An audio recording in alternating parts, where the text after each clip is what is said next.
So, hi guys. In one of my previous videos, I talked about what it was like being a black girl in Korea, or like specifically a black student in Korea. So to diversify, the experiences and to give you someone else's perspective, I brought my friend and fellow student Kyrra along. Welcome. Do you want to introduce yourself?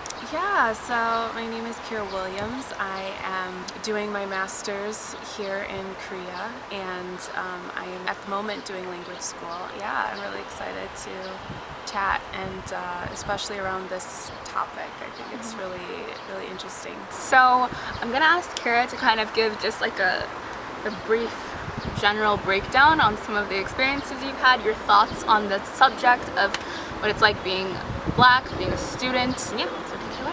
I have been in Korea for about 9 months now as a student. Felt pretty comfortable with the idea. I had been to Korea before, about 2 times before actually making the plunge and coming to be a student. So I felt pretty comfortable culturally, like it's on the other side of the world. I'm from the US. It was definitely a different experience, but I kind of worked through some of that like way before coming. All in all, being here for the past 9 months, it's been a different experience, I think, just in terms of the education system in general compared to what I'm used to being in the States. I think there's a different mindset, a different set of pressures that you don't recognize are powerful until you're actually in it and you're in a different country, and you're feeling some of that. In terms of being a black girl and a student, I don't know if I've necessarily had any specific instances that stand out to me that I feel has to do with me being a black woman in Korea, and then also being a student in particular. But I am very excited to kind of delve deeper and see what kind of raises to the surface. Yeah, nice. So before we also just keep going, I think it's important to highlight the fact that these are just our experiences, and they don't represent everyone else's experiences, and we also don't mean to like invalidate anyone else's experiences. Absolutely. So yeah, we just wanted to give you our perspective on the matter as well. So what were some of your expectations coming to Korea when you were like, okay, I'm black and I'm coming here? Before, I kind of had a pretty good wrap around the culture and what to expect just from being here. Like, I wasn't here for very long when I visited the first time, but overall those experiences were pretty positive.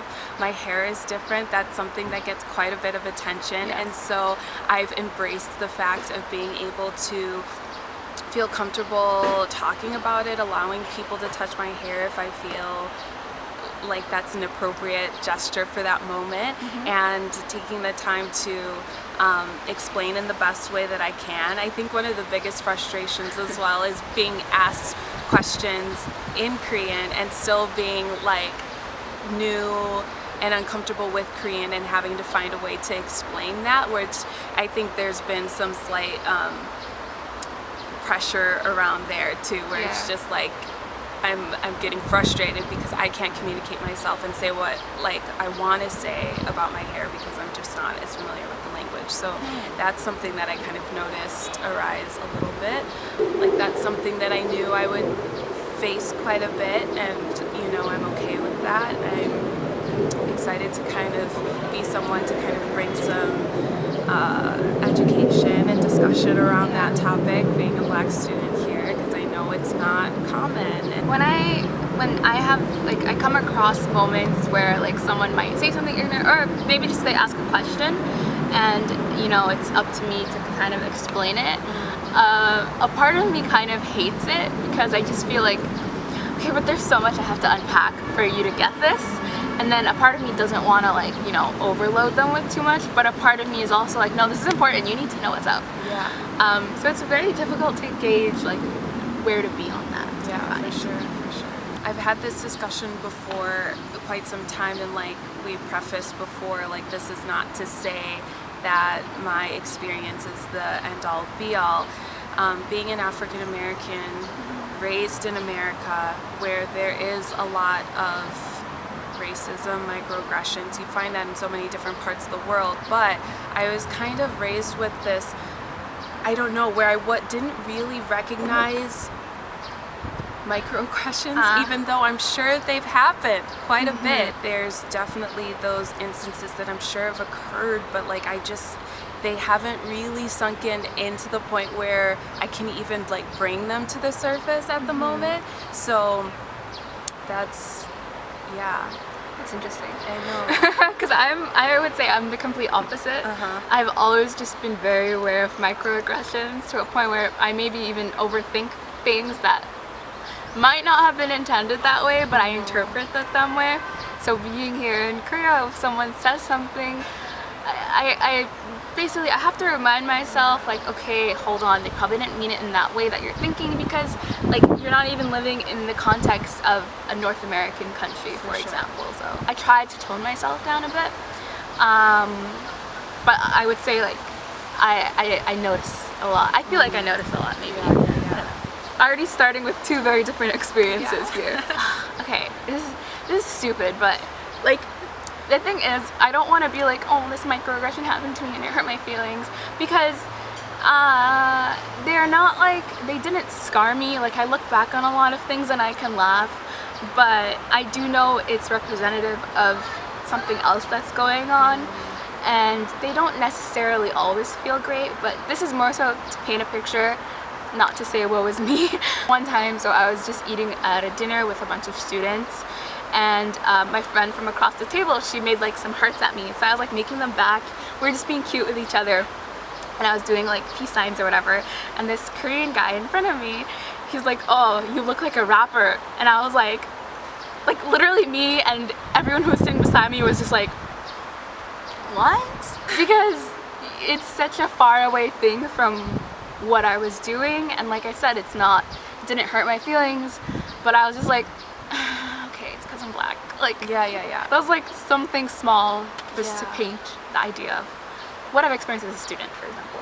I guess like that then like reminds me of how like when you meet new people and they're wanting to be friendly and wanting to break the ice, but they automatically think you can shake up because you're black, and you're just like, all right, well, here we go with this handshake that I really don't know how to do. I'm like, what? I don't know what this is. So that's definitely something, and you see how that, you know, is just the picture that's painted being on this side of the world. You have a lot of, you know, black culture and rap culture that is influenced, and I think for the most part, like, people love it and appreciate it, and they want to be able to connect with it in some way or another. So when they meet somebody that's black, they feel like, okay, this is some way that we can kind of like relate or connect and break the ice, but it's not always appropriate because it's an assumption about an ethnic group that doesn't. Yeah, that was a really good way to put it. It's a windy day. Yeah. So to keep on that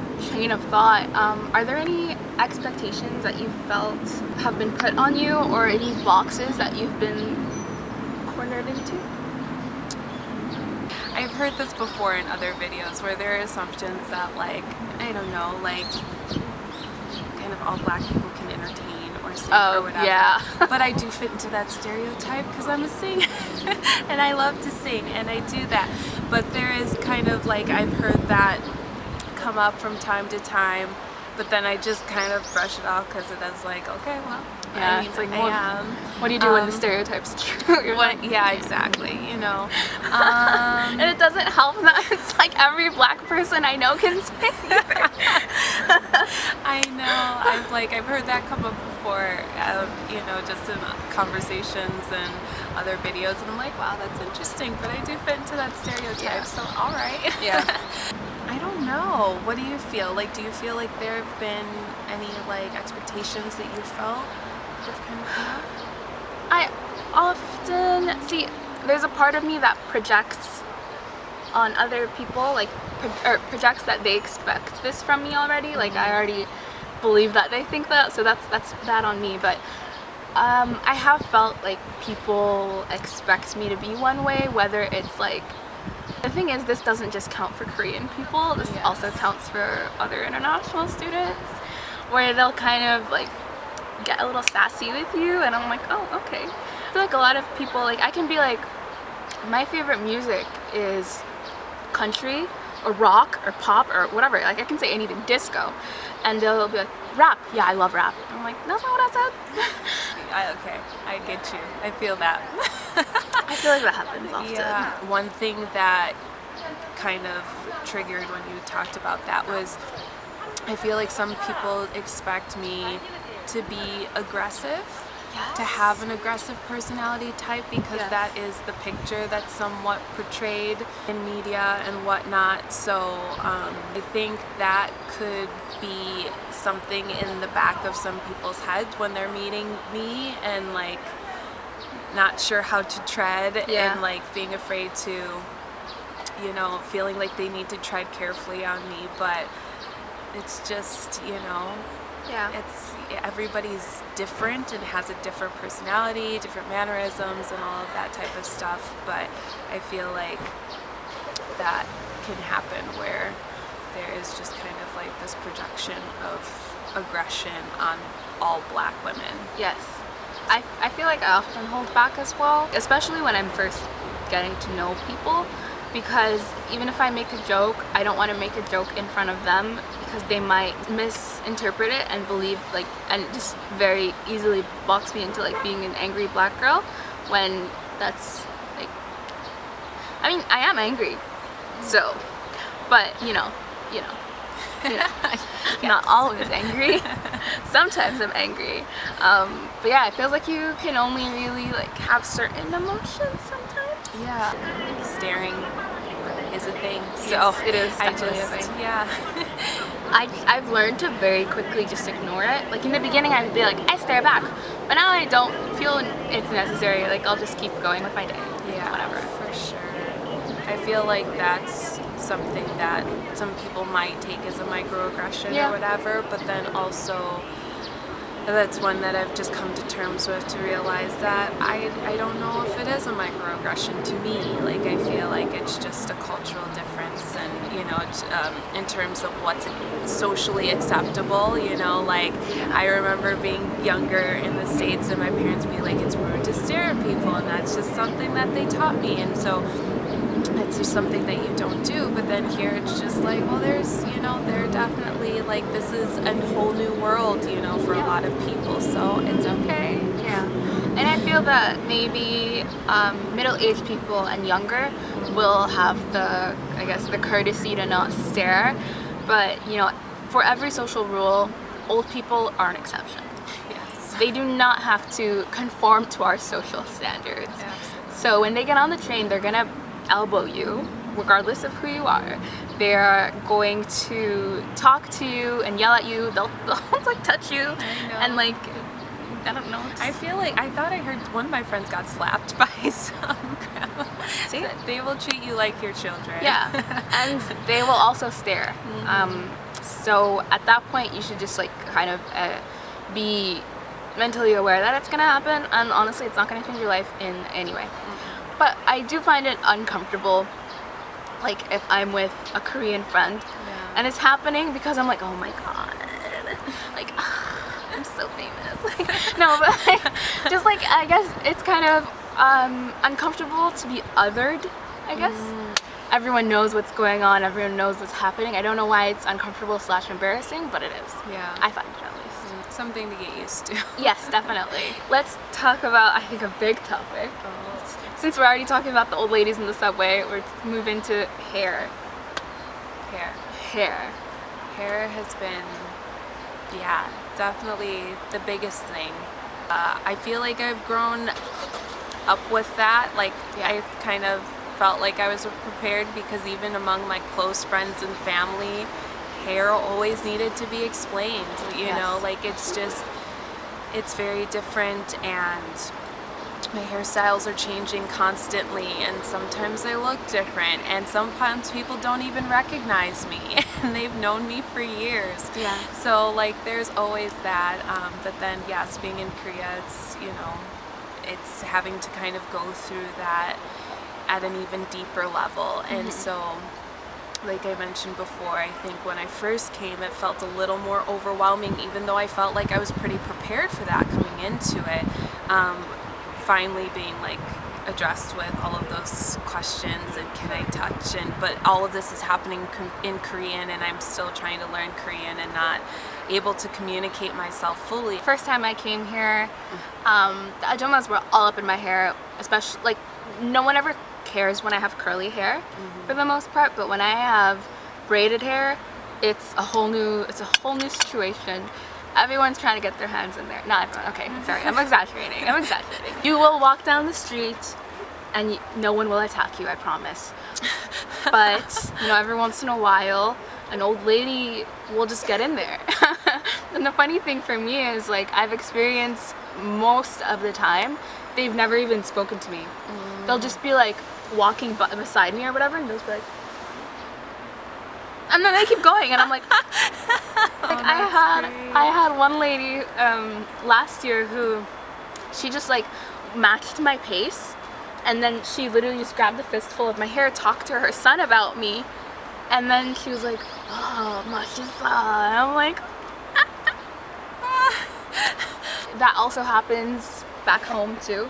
Like people be touching my hair when they know they're not supposed to. But I feel like in Canada, no, I was gonna say people ask, they don't. Younger people will ask. Yeah. I have been asked by a few friends here and there, and on my face I'm like, but I say yes sometimes, most of the time, just because, you know, you can easily just be like, I want to tell them no because I'm not a zoo, I don't want to. I'm just like, okay, just do it once, get it over, get it out of your system, and then we can move on from this. That's kind of how I look at it. But if someone touches it without permission, then it's a whole different story. But if they ask, I'll be like, fine. Yeah. For the most part, all of my experiences, like in Seoul with, you know, some of the older ladies or whatever, like they will stop me and they'll be like, wow, 예쁘다, you know, you're so pretty. Yeah. And then they will kind of motion that they want to touch, and from there I'm just like, okay, sure, no big deal. I don't mind that at all. Yeah, it does feel invasive, you know, if somebody's just like, you know, doesn't consider asking you or doesn't feel like it's even necessary to ask you, even if the language barrier is different, you know, like it's just like, you're kind of like, oh my gosh, like, am I that different that, you know, people feel like they might have the right to just touch me. Oh, another thing is I've also had women, it was my first time traveling alone on the train. And I was on my way back. So on my way to the location, someone touched my hair, and then when I was coming back, there was this group of ladies, and I had my music in, but I could tell that they were gesturing about me, so I lowered my music, and then I heard them, like, you know, I got bits and pieces of what they were saying, and they were basically like speaking quite loudly, by the way, for the whole train to hear. They're like, how does she wash it? What do you think she does? And they're just debating my hair, and I'm like, and then I put my music back on and tried to pretend like I didn't hear anything. Yeah. Because, yeah, it's not like it's not like I can say anything. At the time, I really wasn't very proficient in Korean. And B, I wasn't gonna talk to a gang of old ladies, okay? And they're scary. I wasn't gonna talk to this gang of old ladies. Like, I actually struggle to think of experiences that just made me feel only terrible. Because I feel like most of my experiences, specifically when I think about them, they've actually been quite, like when I look back on them, they're quite funny. They are. They're really like anecdotal, so yeah. But before we maybe talk about some of these more anecdote stuff and like just more, I feel like a little easygoing stuff, I do want to ask, how do you feel in comparison? In terms of beauty standards, I feel like that's something I've been dealing through with my whole life, so I don't know if I really feel any sort of pressure in terms of the beauty standards here. Like, obviously there's a very different beauty standard, like lighter skin, which already missed that boat, so, you know, but then again, I'm sure, like, I don't feel like, I don't know when I'm meeting new people or when I'm, you know, I don't know if it's necessarily projected on me because I'm black. I don't feel like people are assuming that I would fit into Korean beauty standards because, like, I'm already like not. I don't know if that makes sense. Yeah, I think I felt the same thing. I feel like because there's no way in hell that we are remotely close to anything that resembles Korean beauty standards, like they don't apply to us. Yeah. And because of that, pretty exempt. yes, exactly. I feel very exempt from that exam. So because of that, I feel like we have maybe a bit more freedom in that sense. I feel like you don't have to fit in whatsoever, so just do what you want. Whether that's with your hair or with weird clothing or makeup or whatever. Like I've seen many of the black girls that I see in Korea, some of them are just like, you know, they have an everyday style, and some of them have a really cool, like, out there style. Yeah. And it makes them happy. Of course, you still have your own fair share of like issues and insecurities you have to work through, and those don't go away just because you come to Korea. It does feel somewhat liberating. Absolutely. And it's always nice to walk down the street and for like an old lady to talk about how pretty you are. Yeah, I know. It always lifts my spirits. Yeah, and it's much more common than you would expect. Like you'll just be like chilling, and then they'll just start commenting on you, and you're like, "Thank you for making my day." Yeah. Or they'll like point something out that's so like you're like, "What?" Like your face size is so like, and I'm like, "What?" How did you even notice that? Yeah. So there's like a little give and a little take. It's very different though. Before I get to more of the fun stuff, darker skin and lighter skin. I mean, that's also some really real stuff right there. I'm definitely on the darker end, but I feel like I've just come in contact with some really remarkable people so far, and I don't feel like I've ever been, especially here, I don't feel like any of my opportunities or any of my experiences have been shaped by the darkness of my skin color. Okay. How about you? I'm more on the lighter end. Nothing is coming to mind, like personally. So, For sure. but the thing is, I probably wouldn't notice many things as well, because I wouldn't be I wouldn't be suffering in that sense, which I find odd because I feel like it would be a very significant thing. I mean, like, I'm very aware that it happens. Like, you know, there are definitely a lot of black girls that may have different stories, but like I said, like I'm slightly desensitized to a lot of what I notice, just based on my experiences, you know. So, but I know that it's definitely a factor to consider. So it's a great question. When you see black people in the streets, like, do you ever like? This has been a fun topic among my friends, because like I remember when we were here, being on this side of the world, like there's this kind of like my brother, my sister, like you gotta shout out to one another. No matter what city I'm in, if I see a black person down the street, or if they see me, we are making eye contact, we're giving each other the nod, we're smiling, we're saying hey, like it's always nice to see someone. And you know, especially black girls, man, it's so sweet, always saying nice things when we see each other, always talking to each other. It's super lovely. So you'll always be able to find people, and it's so easy to become friends. To be honest, I've just become like friends with so many random people just because we have that in common. I mean, I've experienced some uncomfortable stuff down the line. Some of them were like just mildly embarrassing, and some of them, like, just thinking about it now kind of makes me want to just jump in the river.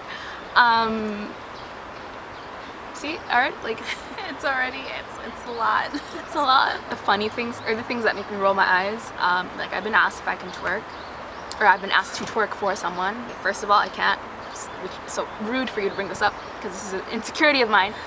Second of all, no. I've had like, I don't want to bring this. There are expectations, I feel like, you know, ain't nobody got time to date here, but I feel like there are expectations that can be associated with your race.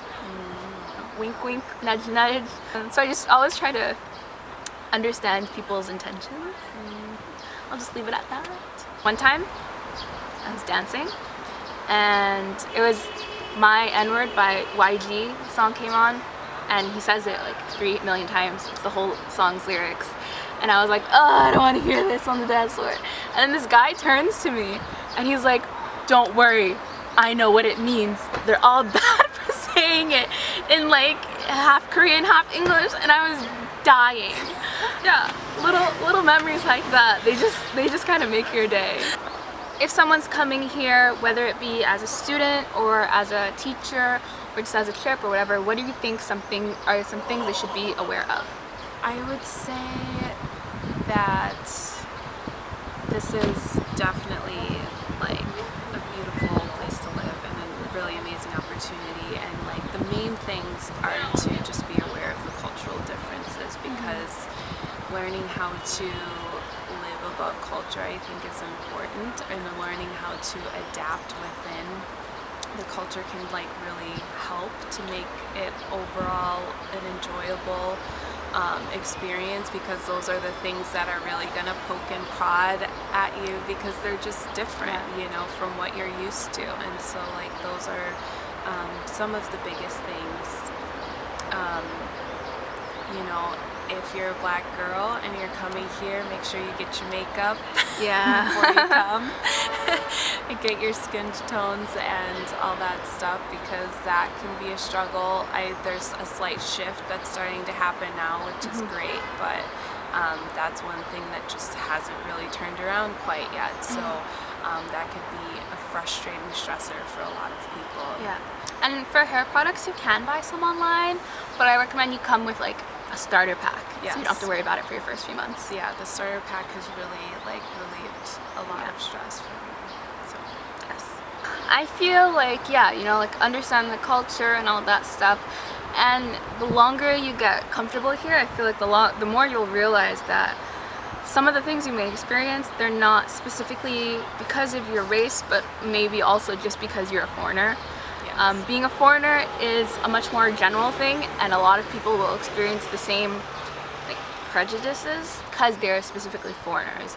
And then, you know, being black, then it opens up a whole new thing. But yeah, I would say like you don't have to worry so much about it. It's different, but it's not terrible. It's scary, but it's not really something you have to be scared about. So just go for it. for sure. And I think it's just very important to, you know yourself and like be educated for yourself, so that if you are to have an unfortunate experience or a negative event happen, that you know how to mentally handle it for yourself, and you know how to like mentally heal from that. Yeah, absolutely. And I feel like some of the experiences that I would experience here are not any worse than they would be where I am back home as well. Like, in fact, I feel like they might be on the even milder spectrum. Yeah, they may sting for a moment, but like overall, what is, like that stuff is gonna happen no matter where you go. So that's just something you gotta. Yeah, because like racism in the Western world is far worse. it hurts you, it hurts your soul, it's dangerous, etc., etc. Whereas here, it's more so, I would say, based on ignorance. And sometimes ignorance can be unlearned. So I would take that any day over being afraid of a cop. Yes. I mean, like, I would just say, like, this has overall been, like, probably the most enriching experience I've had to date. And, you know, like, it's super awesome. Don't let any of these things hold you back in terms of wherever you want to move in the world to experience a new culture and study abroad and be a student, you know, like, go and be great. So that's the end of our discussion, that's the end of the video. If you have any questions, feel free to leave them in the comments below. We'd love to answer them. Or if you have any experiences you'd like to share as well, I'm super curious. Everyone has a different experience. If you would like to connect with Kyrra, follow her on Instagram, keep up with her life here in Korea, you can follow her at mulumufasa. That is MULU Mufasa. Yes. Instagram. Yes. And yeah, I hope you guys enjoyed the video. I hope it was insightful, and I'll see you next time. Don't forget to like and subscribe and comment. Okay, bye!